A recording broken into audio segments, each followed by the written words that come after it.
Bruce Wade, often confused as a superhero, hope you got that, is a speaker, author, innovation facilitator, and the creator of The Sphere of Mankind, the business narrative strategy, and author of Exploit Yourself. Bruce is a director at EM Solutions and Gallant Accounting, serves as the vice chair of the Cape Central Committee at the Cape Chamber of Commerce, and is a gold member of the Circle of Excellence and a member of the Professional Speakers Association of Southern Africa. Bruce, welcome, and thanks for agreeing to be interviewed. Nice to have you with us.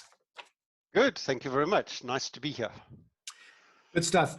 Bruce, I'm going to go straight into it. I'm going to ask you, I've seen that during the shutdown, you've been running a number of Zoom training classes. What have you been up to? Well, it's interesting. We've been playing around on Zoom for about 2 years now. So when it was still a baby Zoom, and we've seen it grow. But when the shutdown thing started rumoring, immediately what I did is I launched a free Zoom masterclass in the evening. And we actually ran those for 5 days, every evening from 6 until 7:30, just to get as many people upskilled as we could, just to get over that initial hump, just to say, Skype is dead, Zoom is the next thing to actually use. And since then, we've trained probably about 200 people on Zoom on various stuff. And at the moment, we run 2 classes. We call them Zoom Essentials, which is the basics of that. And then we've also moved into Zoom hosting, where we not only train people on how to run an event on stuff, but we also are utilized to host an event. So we would sit behind almost in the control room and run events. So we've run events of various things, a couple of hundred people. We've had, I think, 360 people down to probably 20, 40 people is the norm sort of thing. But just helping people with the setup initially, as well as the actual execution on the day, because there's a whole bunch of stuff that you need to, almost like those AV guys that sit at the back room, where they kind of black shirts and they sit with a red light shining in their faces, and they've got all these buttons and stuff. Zoom has very similar capabilities, so we're able to run that event. So we've gone right up to folks asking us for some help. But they did exceed my limit last week, which was interesting. We had a company online on Friday, and they want to run a full day event for 35,000 people. Wow. And I just laughed. That was my reaction as well, like, wow. And they have a thing in the industry called "If in doubt, refer." And that card came out of my top pocket immediately and going like, not my problem, go speak to somebody else. So there's a lot of other people that know, and it's just way beyond Zoom. So we've outsourced them to some other platforms. But we've been busy. It's been something very interesting. You said you were hosting these classes every night for free. And my question would be, if it's your business, why would you run them for free? What is your motivation for having done that at that time? It was just an initial kickback. There were other people handing out food, other people making masks, other people doing stuff, and that's what we could do. So it took 5 hours of my time just to do that. Yeah. And now people pay for the classes. So we've actually put more people through the paid class than we did through the free class, which is interesting. And in lieu of that, we've also started what I call the noon gun gathering, because here in Cape Town, we have a noon gun that fires off the hill every day. And so we thought, well, let's get together at noon. And I had no idea what this was going to actually do. So we started that the first about 3 days before lockdown. And we decided, let's just get together and just mastermind what this is. So I got a couple of entrepreneurs together. We kind of sat down and said, how do we make sense of this fast changing world? And we've met every single weekday of shutdown. So we've done about 38, I think, hours on that. And every day at noon, we get together and we chat about strategy. We help each other and we just formulate kind of a survival. Oops, I've got unmuted Bruce somehow. Sorry, Bruce, I've muted you. Can you unmute yourself quickly? Right, back there. Back again, yeah. So just just interesting.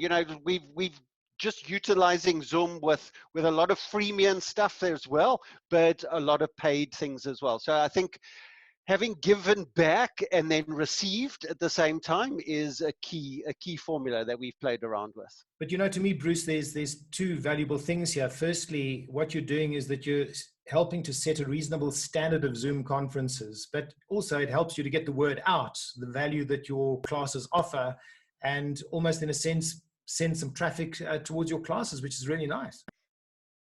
Yeah. So my question then to you is, there's a whole lot of different platforms out there. There's Microsoft Teams, there's GoToMeetings, there's Cisco WebEx, and so on and so forth. Why do you prefer Zoom? Because you clearly do. Yeah, I'm a bit of a Zoom freak, and I'm just going to change cameras here and stand up because I can. And just to tell you, like, kind of maybe, Zoom is in a class of its own. Firstly, it's really cheap and it's affordable for the entry level thing. So I pay $15, $14.99 a month, and I get a pro version, which enables me to get to 100 people unlimited time. And if you look at the amount of time I'm spending on Zoom, which is a little weird because I'm actually suffering from what they call webinar fatigue at the moment. So Friday I kind of hit a wall, which was interesting. But yeah, revving up for Monday again. But Zoom is affordable for most businesses. It's a couple of $100 in a month, and that gives me there's a whole bunch of other stuff. Well, firstly, Skype you can just throw out, because in Microsoft Words, they stopped developing Skype when they pulled it into MS Teams. And if you're a Microsoft Teams person, cool for you, but there's a whole lot of people that don't have access. So that door for Microsoft Teams is very small. And then we get all the other things. Crowdcast is the next favorite, and Webinar Jam. They kind of sit there, but they're expensive. They got really cool toys to play with. Their breakout rooms are great, and you can do also the technical thing. But the invoice for a month is just too big for an individual or a small company. I'm never going to spend any money on anything on the web that is not not affordable, and I can get elsewhere. If I can get 80% of that for a lesser price, I'm going to go for that. So I'm not a bells and whistles type guy, but I know that we've used Crowdcast, we've used Webinar Jam, we've been on some of the other platforms, and I keep coming back to Zoom because it's robust. We've had, I don't know, 150 people online, 15 countries around the world, 5 different time zones, and it just works. We're able to switch between key players, breakout rooms, all that sort of stuff, absolutely seamless. And it manages the fluctuation of bandwidth. So at the moment, it's actually hailing outside. We got a bit of a cold front coming through in Cape Town. And, even with the storm, and my Wi-Fi is a bit wobbly when it does that because I live on top of a hill, it just absolutely seamless and seems to work, Bruce, work really well. Something you said earlier on was very interesting about all the fancy toys and things that these various people have. Isn't one of the greatest secrets of running a successful and an efficient Zoom meeting is to uncomplicate it so that your audience gets the content that they came to listen to instead of all the fluff? Yeah. I think I agree with you, and it's exactly the same as speaking live on a stage. You go to those things and they've got all the screens facing you, and they've got wireless mics, and they've got dual this and dual that, and then there's feedback and static, and they've just put too much into it. I prefer a lectern handheld mic. Just simple is easy. As soon as you're getting too fancy with it, especially with our Wi-Fi that we've got, some people are still on the old 3G, some people on ADSL lines, and and you just get that complication. There are a lot of people walking around viewing these things on cell phones, and you throw too much toys at it, and it just implodes. And that's the last thing you want to do, is be looking professional and things going wrong technically that you are trying to speak and fix and do all that sort of stuff at the same time. Very difficult. So we noticed that you got up and there was no difference in the volume with your voice because you had a headset on. Do you want to tell us about that, about your microphone attached to your headset and what the headset actually does? Yeah, so I think one of the things that I've done is I've explored technology quite a lot, but again, looking for a simple answer. So the best thing is a USB headset. I've actually got three now. This one I got just literally a week ago. As soon as I opened up Take a Lot, I was there because cables, it just restricts me. It's clearer and probably easier because you don't have to remember to charge it. I'm a little bit of a, I don't know, a numbskull when it comes to charging things. I would never have an electric car because I'd always be stuck on the side of the road. The same as my cell phone. This thing's got to go and charge every 2 days for about 4 hours, so it works really well. But the nice thing about it, it gives me the freedom. I can do my thing here, and I don't have to worry about a cable and a cable extension and stuff. So this is the great thing. But I've gone for a brand. I'm a Logitech fan because it works. We've had other people use so many different brands. So Logitech, I've got two Logitech cameras, keyboard, mouse, and headset, and they all work seamlessly on my Windows, and it works absolutely perfect. So investing in good equipment makes you look just that little bit better than you actually are. Now, apart from the equipment, well, you may include additional bits of equipment, but what are the key things in your, basically in your opinion, that make a Zoom session great, that really makes it work, that makes it smooth, and that makes us get the result that we want out of it?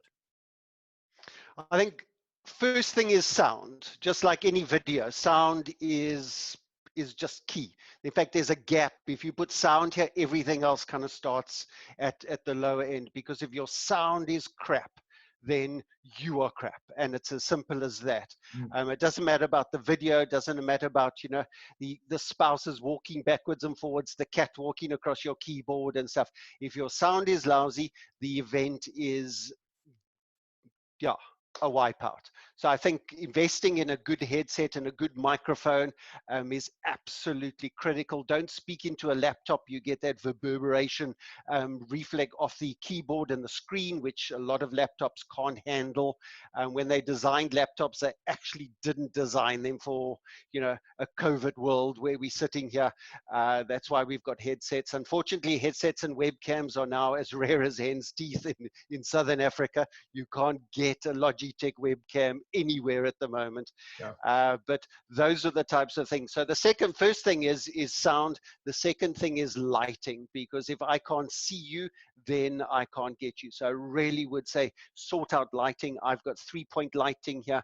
It adds 3-dimensional. So as I move around, you can actually see shadows. So I don't look, I'm not a single plane individual. I've also got blackout curtains, and we've set up luckily I've got a full room that I can utilize for this. So I'm not having to sit on my bed or in the lounge and share space with other people, with kids and cats and dogs and all that sort of stuff. So taking control of the environment that you're in is also absolutely key. Stopping the backlight, stopping all this. We've also got a green screen, as you can see, so I can utilize and manipulate that green screen behind me on Zoom, and we can do various branding and stuff, because it's very important to have your logo at the top corner here.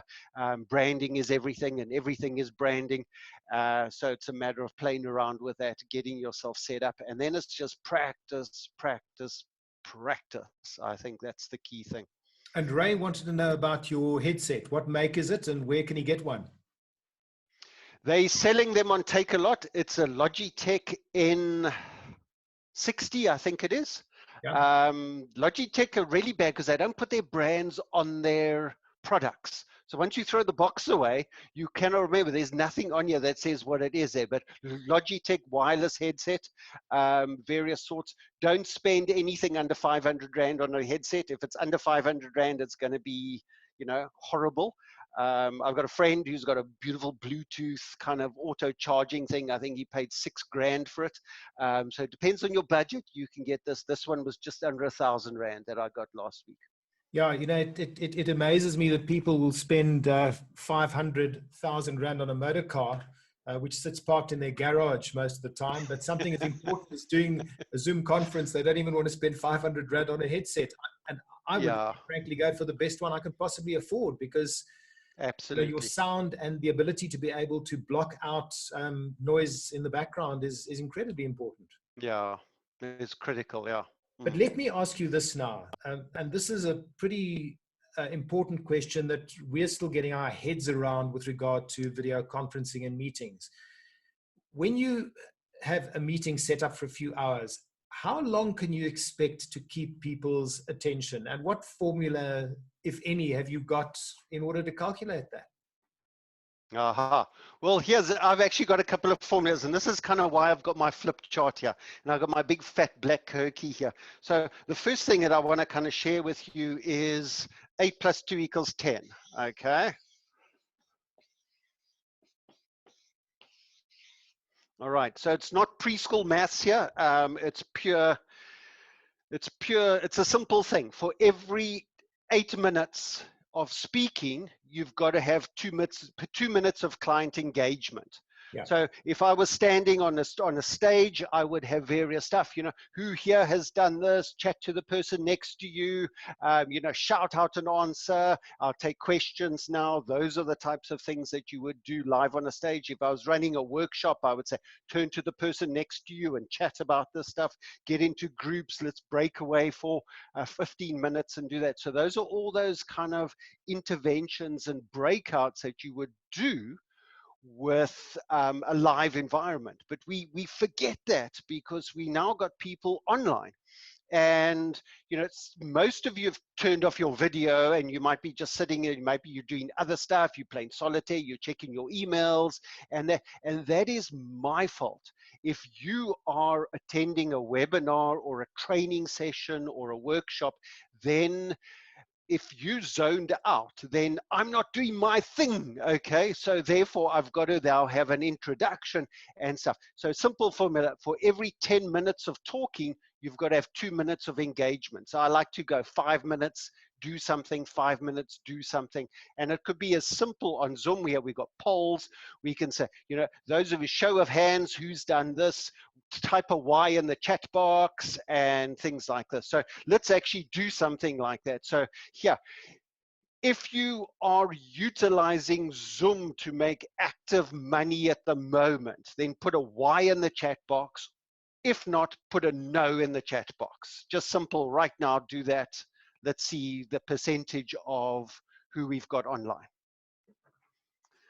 All right. So this is what this does now is that, you know, I'm seeing all the stuff come up there, but now all of a sudden I've got your attention, you see, and that's one of the little first formulas that we can play around with. And it's very important, especially online, to keep people engaged, to keep doing that. Don't just put up a slideshow and then sit back the side and go, bleh, you know, death by Zoom PowerPoint, and there's a whole new level of new ways to kill people online with using PowerPoint slides and non-interaction. It's vitally important to keep that engagement with that. So Paul, what's the breakdown between yeses and nos here? I haven't really counted them up, but it looks like we've got slightly more no's than yeses. Okay, About all 40, right. 60. So hopefully that's going to change, huh? Yeah. Because here's the future. This is where the money is, right here. No, very much so. So you're saying it's use of the chat room, maybe getting some polls going. You're obviously using a flip chart, which is always an interesting facilitation tool because the moment the facilitator goes to the flip chart, people pay attention because it must be important. Otherwise, why would he bother with a flip chart? So, Yeah. okay. So now I want to move on to just another interesting thing. At what stage do you need help when you're hosting a Zoom meeting? In other words, how big must the audience be for it to necessitate you needing somebody helping, or how would you handle that question? Okay, so I think it all depends on your level of competence at running and hosting an event. So I always liken it back to learning to drive. You know, my son's now learning how to drive, and I took him for his first kind of drive around the other day, and it just made me aware of how competent we become at a task if we practice at it, where he's driving around and he's, you know, thinking about his hands and his feet and his this, and look in the mirror, look there, indicators, brake, clutch, what, and it's just 1,000 things. And now I climb in a car and I go, all that stuff is just automatic because of the muscle memory. And if you've got good Zoom muscle memory that you can handle, when I host an event, I've got about 7 or 8 screens open across my 2 physical screens, and I'm able to play around with that. But another formula that I play around with is the number of assistances equals 15. For every 15 people that you've got, you need one additional help. So we ran what was it, Thursday, we ran an event. There were 86 people online. We had 15 different speakers, and I was host, and we had 6 co-hosts, various tasks with various things, and it ran beautifully. There were hiccups. Nobody knew that there were hiccups because we were handling it with us, and we applied that formula, and it worked absolutely great. Do not if you want to do a professional event, get a co-host, get somebody else to host, get somebody else to handle all those questions, because you just cannot physically do a good presentation that's going to be worth paying for, and a whole multitude of a bunch of other things. But now, Bruce, are those co-hosts in the room with you, or are they remote? In other words, can you assign co-hosts on a normal conferencing package to be able to help you remotely? Yeah, so on the Zoom, you would be the host, or I can assign a host, and then you can have as many co-hosts as you want. I think there's a limit somewhere, but I've used 7 different co-hosts, and it just you can just assign them, they don't have to be in the room. They don't have to be anywhere near you. They can be anywhere in the world. They've got a specific task, and they handle that for you. Great. So, Bruce, somebody who's been using Zoom for a while, who's been doing interviews, who's maybe run a few conferences and maybe 1 or 2 training sessions. In other words, they've got to the stage now where it is becoming instinctive. They know their way around. They're pretty confident. They're doing their checks up front. They've been looking at my videos, so they know what the 60-minute check is and what the 10-minute check is. Mm-hmm. What would your advice then be to them to raise their meetings to the next level? So that's kind of where I'm at, I suppose, and I've been playing around. So you might have noticed that when you first started, I was in front of the camera, and then I'm now standing up. So I'm about 3 meters away from my screen. I've got dual screens here, and I've got 2 cameras. And Zoom can handle this. Now, a while ago, I attended a presentation with somebody out of Holland, and he had spent obscene amount of money on this video switch box. I think it's about 20,000 Rand for a video switch box. And he was switching between cameras, and he had all this sort of thing going around. And I'm going like, I really don't have 20,000 Rand to throw at yet another piece of equipment and stuff. So I went and got another webcam. It cost me $800. And Zoom allows you to switch between the cameras. I can now stand up and do presentations, which means my energy level just raises so much up. I've got a flip chart that I can utilize. I've got a TV screen over there that I can do. So I can actually do my slides interactive on live thing without having to do screen share, because screen share is the death of online presentations. And what you want is people engagement. You want people to be where you are. You want to interact with people exactly the same as you would do that. So we're pushing those boundaries all the time. We're rediscovering what a green screen looks like and how to utilize that. We're playing around with different things, whether it's a live event and stuff. And I'm at war with a group of people to say, there's a section of people to say, Bruce, we're in like this lockdown thing. It's okay to be at home. It's okay to have, my family members walk through the room. It's okay to have a dog barking in the back. It's okay to do that. And that's great if you're having a team chat or a staff meeting and stuff.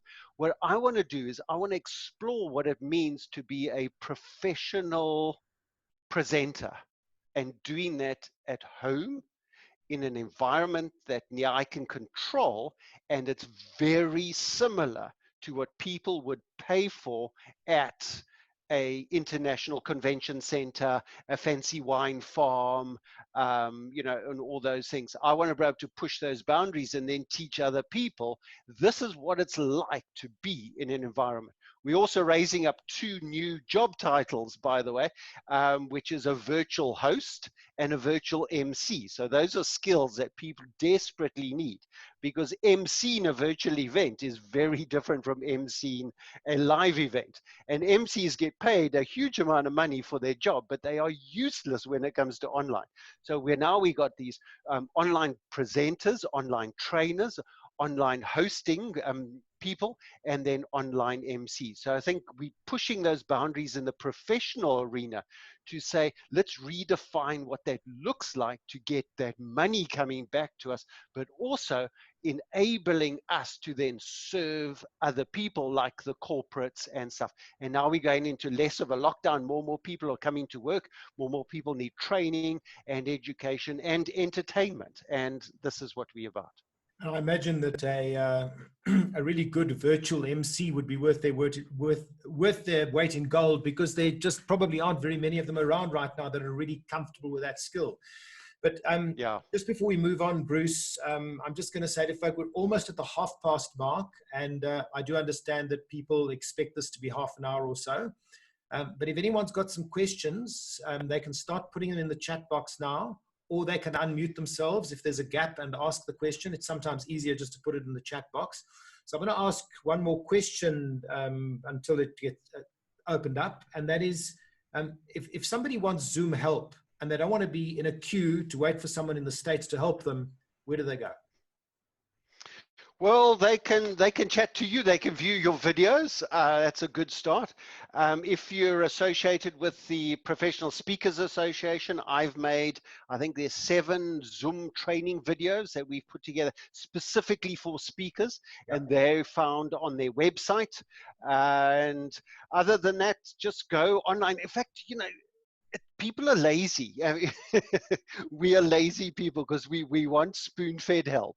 So instead of going and reading the help text, we'll rather go phone a friend and then get them to explain. So the videos that we made are there to help you with that and stuff. But Zoom has a whole bunch of technical videos which are really great. I think the videos that I've done and the videos you've done, Paul, are very practical, hands-on sort of stuff to get people up and running, but also to find application for those videos and things. And I'm happy to help out. You know, I'm happy to sort things out. Just don't come and ask me a question that you can find on the Zoom help, because that's where I'll just refer you. But if you're willing to push those boundaries and take your speaking or training or coaching or whatever it is online, in fact, anything, I'd be really challenged to find an industry that we can't use Zoom for in some way, where we can just push those boundaries and make your company and your brand kind of, you know, from good to great to excellent using online. I'd be very happy to engage with you. Steve. Hello, Paul.